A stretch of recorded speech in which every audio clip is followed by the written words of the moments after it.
रानी जिनके हाथ में गीता थी, जिनके साथ में गीता थी, वो चित्र भी सामने राष्ट्र के आए कि राष्ट्र का ये जो स्वरूप था कि किस प्रकार स्वतंत्रता संग्राम में, आज़ादी में भगवत गीता की भूमिका रही। उस पर इस बार कुछ सेमिनार्स भी रहेंगे, कुछ गोष्ठियाँ भी रहेंगी, युवाओं को भी उसके रूप में साथ जोड़ने का और एक प्रेरणा देने का कि किस प्रकार से हमारे वीर सेनानियों ने भगवत गीता को साथ लेकर अपना मनोबल बढ़ाया और राष्ट्र की बलिवेदी पर स्वयं को समर्पित करने में, प्राणोत्सर्ग करने में भी हिचकिचाए नहीं। और वो शक्ति, वो सामर्थ्य, वो बल जो उन्होंने पाया वो भगवत गीता से पाया। वो एक अद्भुत तस्वीर भी राष्ट्र के नहीं पूरे विश्व के सामने आए। ऐसा इस बार अंतर्राष्ट्रीय गीता महोत्सव में ऐसा भी एक भाव, एक प्रयास हरियाणा सरकार और इस अंतर्राष्ट्रीय गीता महोत्सव कुरुक्षेत्र विकास बोर्ड के सौजन्य से किया जा रहा है। इसमें नगर की सभी संस्थाओं की सद्भावना साथ जुड़े, हर बार ऐसा प्रयास रहता है। आज भी अनेक बंधु कुरुक्षेत्र नगर के यहाँ उपस्थित हैं, तो ऐसे भी प्रयास है कि ये उत्सव समाज का उत्सव बने, ये उत्सव जन जन का उत्सव बने, ये उत्सव घर घर का उत्सव बने, ये उत्सव सर्वत्र एक प्रकाश फैलाने वाला उत्सव बने। ये उत्सव केवल, क्योंकि ठीक है निमित्त भले ही सरकार बनी, गौरव है ऐसे विषयों का निमित्त बनना, और कुरुक्षेत्र विकास बोर्ड बना, प्रशासन बना या कोई और बना, लेकिन उत्सव केवल सरकारी उत्सव, क्योंकि गीता केवल सरकार की नहीं, गीता प्रशासन की नहीं, गीता किसी संस्था की नहीं, गीता किसी व्यक्ति की नहीं है, गीता किसी एक की बपौती नहीं है। भगवत गीता तो पूरी मानवता का श्रृंगार है। और इसीलिए हम प्राय कहते हैं कि समस्याओं का समाधान है गीता और मानवता की मुस्कान है गीता। तो गीता उस रूप में सबके साथ जुड़े।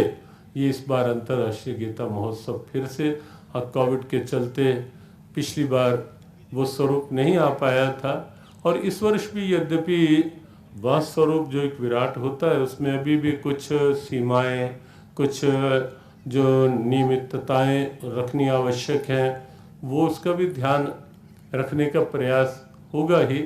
लेकिन तो भी इस बार जिस प्रकार की अनुमति वातावरण की मिली उसके अनुसार फिर से अंतर्राष्ट्रीय गीता महोत्सव प्रारंभ हो रहा है। 14 तारीख को जो मार्गशीर्ष शुक्ल एकादशी हमारी तिथि परंपरा के अनुसार जो तिथि आती है, उस दिन गीता जयंती उत्सव और संयोग से आज दिसंबर मास प्रारंभ हो रहा है। 1 दिसंबर है आज, और इसी महीने में आगे 14 तारीख गीता जयंती, और विधिवत अमित जी अभी संकेत करें, कल से कुछ, और 9 तारीख से विधिवत जो गीता जयंती उत्सव होगा उसकी पूरी जानकारी माननीय मुख्यमंत्री जी के द्वारा होगी, और फिर आपकी कोई चर्चा, आपकी कोई बात होगी तो उसके साथ और आगे बढ़ेंगे। अभी इतना ही। ओम शांति।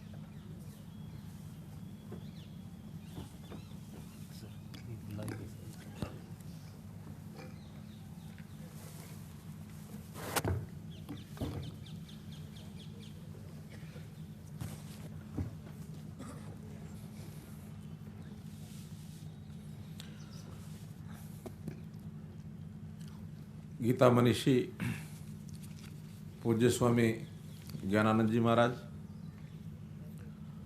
यहाँ उपस्थित हमारे सांसद श्री नायब सिंह सैनी जी, खेल राज्य मंत्री श्री संदीप सिंह जी, और हमारे यहाँ के विधायक श्री सुभाष सुधा जी, डी सुरेश जी, अमित अग्रवाल जी, रेणु पुलिया जी, उस उपस्थित हमारे विजय रैया जी, उपस्थित सभी पत्रकार छायाकार मित्रों, आप सबका ब्रह्म सरोवर के तट पर आज इस प्रेस वार्ता में सबका अभिनंदन, सबका स्वागत है। हम हर बार अंतर्राष्ट्रीय गीता महोत्सव से पूर्व ऐसे ही एक प्रेस वार्ता पिछले 4-5 वर्षों से कर रहे हैं, लेकिन ये प्रेस वार्ता सामान्यतः पहले लाल किला के सामने मैदान में दिल्ली में होती थी या कभी चंडीगढ़ भी हुई।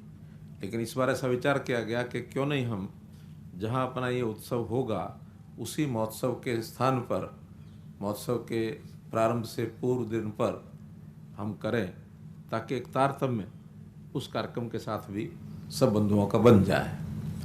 तो इसलिए आज इस प्रेस वार्ता में आपके साथ सब जानकारियां जो साझी की जाएंगी। धर्म क्षेत्र कुरुक्षेत्र, इसका इतिहास आपको मालूम ही है। भगवान कृष्ण ने मोहग्रस्त अर्जुन को किस प्रकार से गीता का संदेश देकर और कैसे अपने लक्ष्य को प्राप्त करना है, यानी एक तरफ युद्ध का मैदान है, एक तरफ उपदेश और संदेश चल रहे हैं, जीवन का सार ये बताया जा रहा है। कैसा भव्य वो दृश्य रहा होगा, जैसा बताया कि 5158 वर्ष पहले हर देश, खास करके जिनकी जड़ें उनकी इतिहास में, संस्कृति में बहुत पुरानी ऐसी मानी जाती हैं, ऐसा अपना देश भारतवर्ष है। इसके इतिहास के बारे में अलग अलग से परिभाषाएं दी गई हैं और लाखों वर्ष की परंपरा में यानी बताने की कथाएं भी यहाँ चलती हैं। हजारों वर्ष तो सब बताते ही हैं। आज प्रातःकाल संयोग से मैं किसी एक कक्षा में जापान का इतिहास सुन रहा था। आप लोगों को जानकारी होगी कि मैंने एक जापानी भाषा सीखने के लिए एक पाठ्यक्रम उसमें प्रवेश लिया है। संयोग से हमारे कुरुक्षेत्र विश्वविद्यालय के कुलपति वो भी उसमें मेरे सहपाठी हैं। तो जो वक्ता थे जापान का इतिहास बता रहे थे, साथ साथ भाषा के साथ साथ बता रहे थे। तो जो जानकारी का इतिहास वहाँ का सिर्फ 16,000 वर्ष का है। हालांकि जापानी को भी बहुत प्राचीन देश माना जाता है।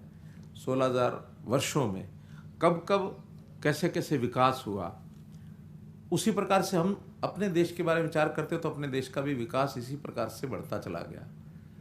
बहुत पुराना नहीं तो पिछले 2000 साल का इतिहास तो हमको मालूम है कि कैसे हम गुलाम हो गए, कैसे आक्रमण हमने झेले, दूसरे देशों के जो आक्रमणकारी आए, कैसे अब अंग्रेज़ों ने ईस्ट इंडिया कंपनी नाम से व्यापार करने के लिए आए, उन्होंने हमको गुलाम बना लिया। क्रांतिकारियों ने एक बहुत ही अजूबा किया, प्रेरणा लेकर उनके मन में एक उत्साह आया, शहादत दी और आज़ादी मिली। अलग बात है कि हमको आज़ादी भी एक खंडित भारत की मिली है, देश का विभाजन हो गया। लेकिन इस सारे इतिहास में भी श्रीमद् भगवत गीता का इतिहास उसके साथ जो जुड़ा हुआ है, बहुत से ऐसे शहीद हैं, उन्होंने प्रेरणा गीता से ली है। क्योंकि गीता हर व्यक्ति के जीवन के लिए कुछ ना कुछ सिखाती है, चाहे वो विद्यार्थी के लिए हो, चाहे वो किसी किसान के लिए हो, चाहे वो सैनिक के लिए हो, चाहे वो अध्यापक के लिए हो, चाहे वो समाज सेवक के लिए हो। जब ये सारी श्रृंखला लिखी जा रही थी, स्वामी ज्ञानानंद जी स्वयं लिख रहे थे, तो मैंने एक दिन ऐसे ही कह दिया राजनीतिज्ञों के लिए भी गीता। तो मैं आभारी हूँ स्वामी जी का कि एक पुस्तक इन्होंने राजनीतिज्ञों के ऊपर भी लिख दी कि राजनीति में भी गीता आखिर तो जीवन का सार है, तो राजनीति भी उस जीवन से बाहर तो नहीं है, इसलिए उसके ऊपर भी लिखी गई।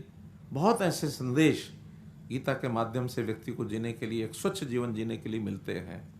तो ऐसी गीता की जयंती एक सामान्य कार्यक्रम पहले यहाँ चलता था, लेकिन हम जैसे 2014 में आए और संयोग से 2014 के वर्ष में यहाँ प्रधानमंत्री जी भी आए, नरेंद्र मोदी जी जब आए तो उन्होंने इन्हें एक वक्तव्य दिया कि कुरुक्षेत्र को गीता स्थली के रूप में पहचान दिलाने के लिए हर संभव प्रयास किया जाएगा। तभी एक प्रेरणा मिली कि हम क्यों नहीं इस कार्यक्रम को और बड़ा करें, न केवल हरियाणा तक सीमित हो, न केवल अपने देश तक सीमित हो, बल्कि अंतर्राष्ट्रीय स्तर पर भी हमारी इस गीता का सार, क्योंकि किसी एक समाज के साथ बंधा हुआ नहीं है, किसी एक धर्म के साथ, किसी एक पूजा पद्धति के साथ, किसी एक ऐसे वर्ग के साथ ये गीता का सार बंधा हुआ नहीं है, मानवता के लिए है। दुनिया को भी गीता के माध्यम से हम बहुत कुछ बता सकते हैं। धीरे धीरे उसका स्वरूप बढ़ना शुरू हुआ और आज बहुत से देश ऐसे हैं जिनके यहाँ प्रतिनिधि ये शामिल होते हैं, वहाँ के कलाकार आते हैं और कलाकारों के माध्यम से यहाँ बहुत सी कृतियाँ जो हैं वो की जाती हैं। अभी जो मुझे जानकारी दी गई है उसके अंदर 3700 से ज़्यादा कलाकार जो स्वदेश के भी होंगे विदेश के भी होंगे वो सब यहाँ आने वाले हैं, बड़ी संख्या है। 21 स्कल्पचर यहीं बनाएंगे जो प्रसिद्ध मूर्तिकार हैं, ये सब महाभारत से संबंधित होंगे। तो महाभारत से संबंधित बड़े बड़े म्यूजियम उनको बनाने का भी आगे विचार चल रहा है। ज्योतिषर के अंदर एक 200 करोड़ रुपए की लागत लगा करके हम महाभारत के एक जो आज के हिसाब से जैसे यानी ऑनलाइन यानी इलेक्ट्रॉनिक सिस्टम से उन कथाओं का वर्णन करने के लिए और उस प्रकार का एक स्कल्पचर ये बनाए जाएंगे। 75 ख्याति प्राप्त चित्रकार गीता विषय और महाभारत दृष्टांत से 3 दिन तक यहाँ पेंटिंग करेंगे। ये सब भारत के विभिन्न हिस्सों से लोग आएंगे। तो एक प्रकार से धीरे धीरे इसका स्वरूप जो है वो राष्ट्रीय से अंतर्राष्ट्रीय ये बनता चला जा रहा है। और न केवल यहाँ पर गीता महोत्सव बल्कि विदेशों में भी गीता महोत्सव की परंपरा एक हमने शुरू की है। 2019 में मैं स्वयं गया था स्वामी जी के सानिध्य में मॉरिशस में और गीता उत्सव ये मनाया गया। और बाद में इंग्लैंड में भी लंदन में भी ये मनाया गया। ऑस्ट्रेलिया का कार्यक्रम तय हो गया था लेकिन संयोग से उसी समय ये कोविड नाम की बीमारी आ गई मार्च 2020 में, इसलिए उसको स्थगित करना पड़ा।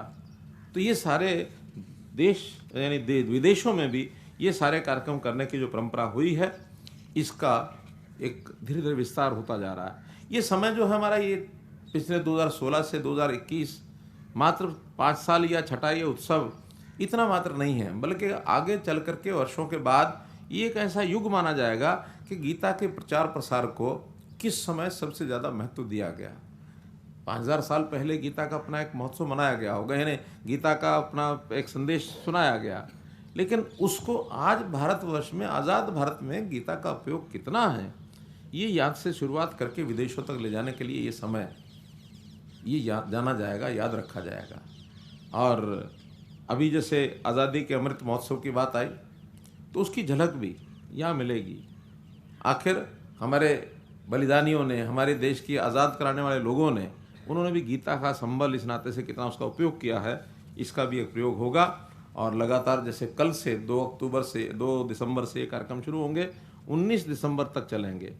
प्रमुख कार्यक्रम जो है वो 9 से लेकर 14 तक, क्योंकि 14 तारीख गीता जयंती का दिन है, तो उस दिन तक ये जो 6 दिन का कार्यक्रम उसमें अलग अलग प्रकार के सब कार्यक्रम होंगे। ऑनलाइन भी बहुत लोग जुड़े हैं।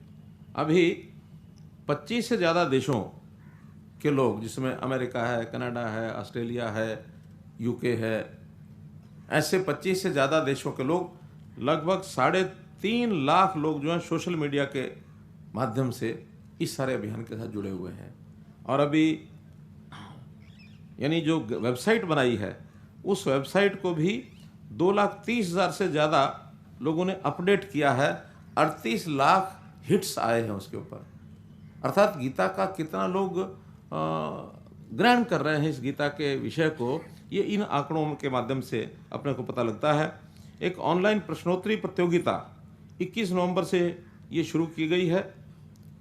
इसमें भी 8 दिसंबर तक ये चलेगी। अभी तक 55,000 से ज़्यादा लोगों ने इस पर अपना पंजीकरण कर लिया है। और इस प्रतियोगिता में श्लोक्स बोलने का, लिखने का, वो जो सारी प्रतियोगिताएं हैं उसके माध्यम से इन सब लोगों को एक अवसर जो है वो मिलेगा। तो ऐसे यही जो ब्रह्म सरोवर है इसके चारों तरफ स्टॉल्स लगाने के लिए दुकानें बनी हुई हैं। तो वहाँ पर शिल्प और जो सरस मेला होगा उसमें लगभग कितनी दुकानें हैं? लगभग 1,400 के आसपास। तो 400 के आसपास ये सब दुकानें हैं, शायद ज़्यादा होंगी। एक छोड़ के एक दे रहे हैं इस बार हम 800 के लगभग हैं, एक छोड़ के एक दे रहे हैं ताकि कोविड के उस सारे लिमिटेशन का उसमें भी ध्यान रखा जा सके। तो इस प्रकार ये जो गीता महोत्सव का जो कार्यक्रम है हवन और यज्ञ के साथ कल ये शुरू होगा। संस्थाएं जो है ये सब इसमें भाग ले रही हैं, जो भी कुरुक्षेत्र की संस्थाएं हैं। कुरुक्षेत्र का जो विश्वविद्यालय है इसमें भी एक 3 दिन की गीता संगोष्ठी ये भी उसमें होगी। ऐसे ही जो आसपास के स्थान हैं, यानी कुरुक्षेत्र के और आसपास के 48 कोस का एक एरिया है, इसकी परिक्रमा में अभी तक 134 स्थान ये पहले आते थे और अब से 30 नए स्थान इस बार पहचान किया गया कि उन स्थानों को कहीं उस समय छूटे या नहीं उसका महत्व पता लगा, तो ऐसे वहाँ के स्थानीय लोगों को वहाँ का जो महत्व बताया है, तो ऐसे 30 नए स्थान भी हैं वो इस बार जोड़े जा रहे हैं, तो ये संख्या अब 164 हो जाएगी। और सब 164 स्थानों पर धीरे धीरे इन दिनों में कहीं 2 दिन, कहीं 3 दिन, कहीं 5 दिन, कहीं 1 दिन वहाँ भी इस प्रकार के कार्यक्रम हों, ताकि गीतामयी एक सारा वातावरण इन सब जो महाभारत से प्रभावित क्षेत्र रहा है 48 कोस का, उसके अंदर ये सब बने।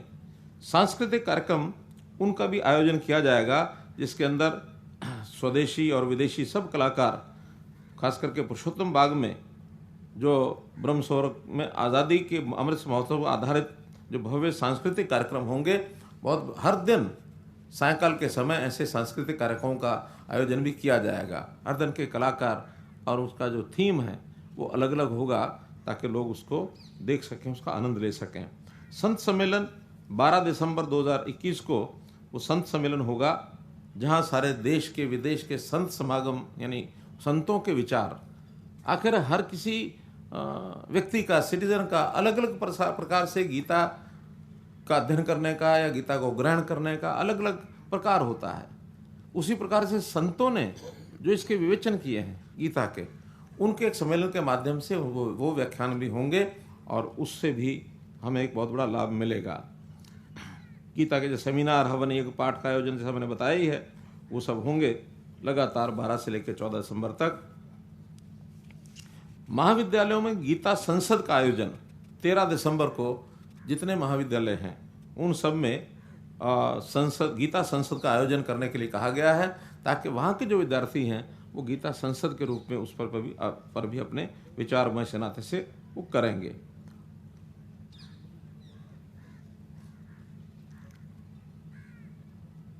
स्वतंत्रता सेनानियों का सम्मान, 75 स्वतंत्रता सेनानियों का और उनके परिजनों का ये भी सम्मान किया जाएगा। 75 वर्ष पूरे हुए हैं, तो इस बार ऐसा विचार किया कि ऐसे परिवार, 75 परिवार, हालांकि अब स्वतंत्रता सेनानियों के परिवारों यानी उनकी अपनी संख्या तो कम होती जा रही है, तो उनके जो परिवार हैं उनको सम्मान करने के लिए हम बुलाएंगे।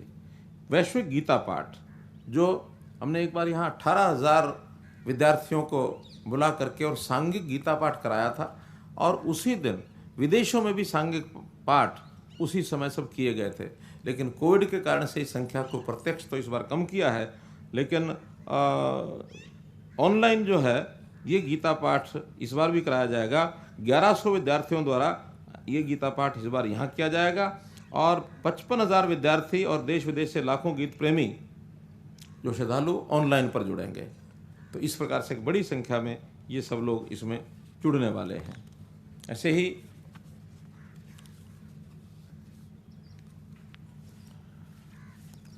जैसा हमने देखा है कि जो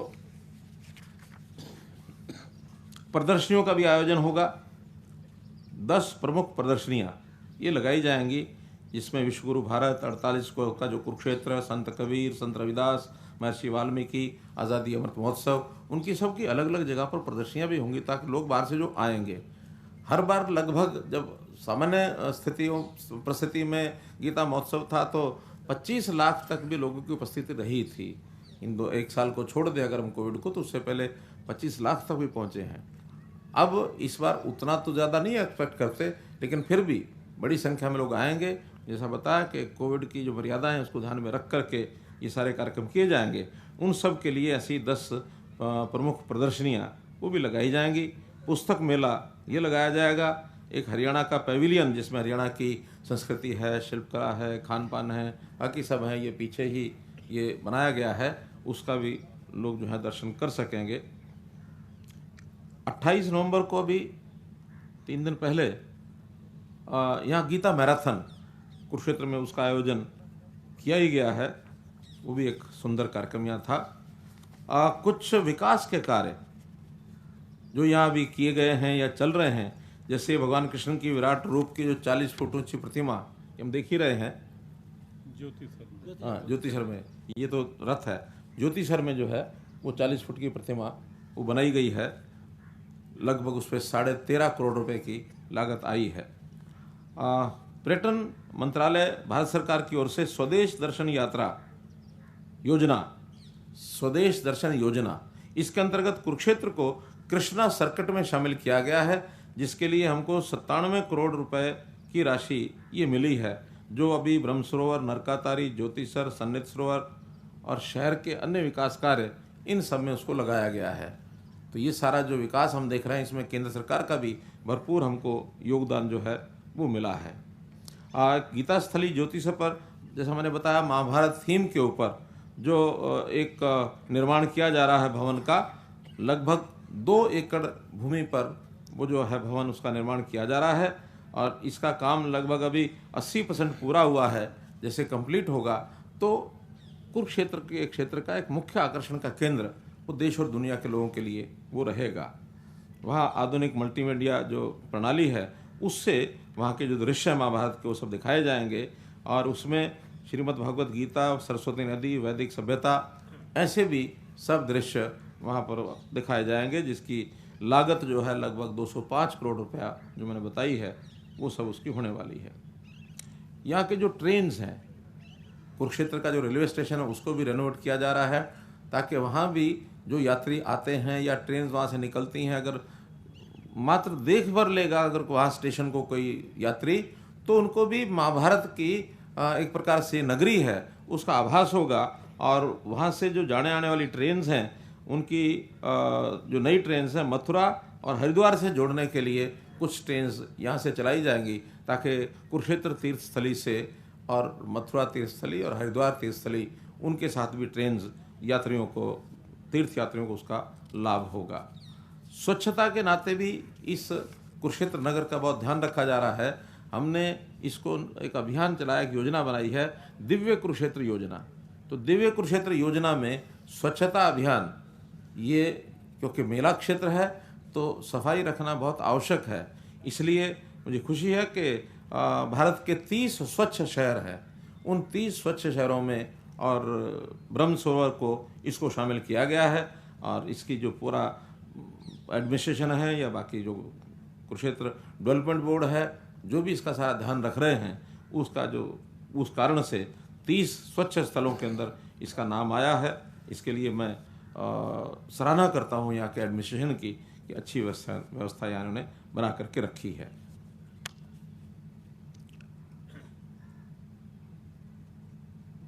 एक डिमांड थी यहाँ की कि जो कुरुक्षेत्र नगर है, इसके प्रवेश द्वार जितने भी हैं, बाहर से जो लोग प्रवेश करते हैं, उनके ऊपर प्रवेश द्वार बनाए जाएं। जैसे हमने करनाल में 7 नगर हैं, 7 मार्ग हैं बाहर निकलने वाले, तो 7 पर 7 द्वार बनाए हैं। ऐसे ही यहाँ जितने प्रमुख मार्ग हैं, जो भी कुरुक्षेत्र से बाहर निकलते हैं या बाहर से कुरुक्षेत्र आते हैं, उन सब के ऊपर प्रवेश द्वार जो है, स्वागत द्वार है, वो उसी प्रकार से बनाए जाएंगे। ज्योतिसर तीर्थ पर और उसका विकास, जैसे ब्रह्म सरोवर का तो काफ़ी मात्रा में विकास हुआ है, लेकिन वहाँ की विकास की गाथा 2023 तक मैं समझता हूँ पूर्ण होगी। अभी उसमें 2 वर्ष और लगेंगे। स्वामी जी ने जैसे बताया कि अभी तक सरकारी सहायता से, सहयोग से ये सारे मेले, ये जो कार्यक्रम अपना अंतर्राष्ट्रीय गीता महोत्सव का होता है, वो प्रारंभ में तो सारा सरकारी था, बाद में धीरे धीरे उसमें सामाजिक संस्थाओं का योगदान बढ़ रहा है। और जो 2 वर्ष पहले हमारा जो गीता महोत्सव का कार्यक्रम हुआ था, उसमें तो सरकार का खर्च ना के बराबर था। जितनी पार्टिसिपेशन है वो चाहे कुरुक्षेत्र जिले की थी या आसपास के लोगों ने इस पूरा किया।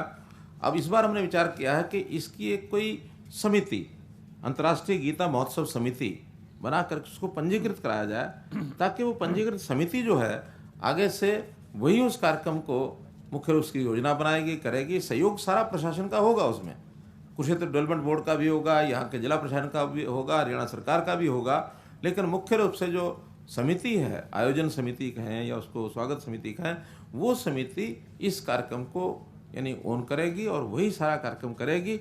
और इसमें देश भर के लोगों का जितना ज़्यादा योगदान करा सकते हैं, जितना पार्टिसिपेशन ज़्यादा करा सकते हैं, उस प्रकार का जैसे कुंभ मेला टाइप होते हैं, इस प्रकार के मेले का आयोजन इसमें हो, ताकि इसकी ख्याति वो देश के साथ साथ विदेशों तक भी बनी रहे। तो इस राष्ट्रीय उत्थान का जो संस्कृति उत्थान के जो कार्यक्रम है, खास करके क्षेत्र का, इसको कैसे हम और अधिक सफल कर सकें, इस ओर हम आगे बढ़ेंगे। आपका बहुत बहुत धन्यवाद। कोई बात आपने अब पूछनी बतानी हो तो बता सकते हैं।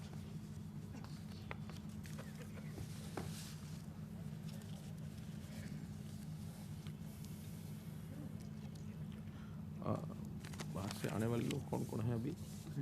आने वाले लोग कौन कौन है अभी?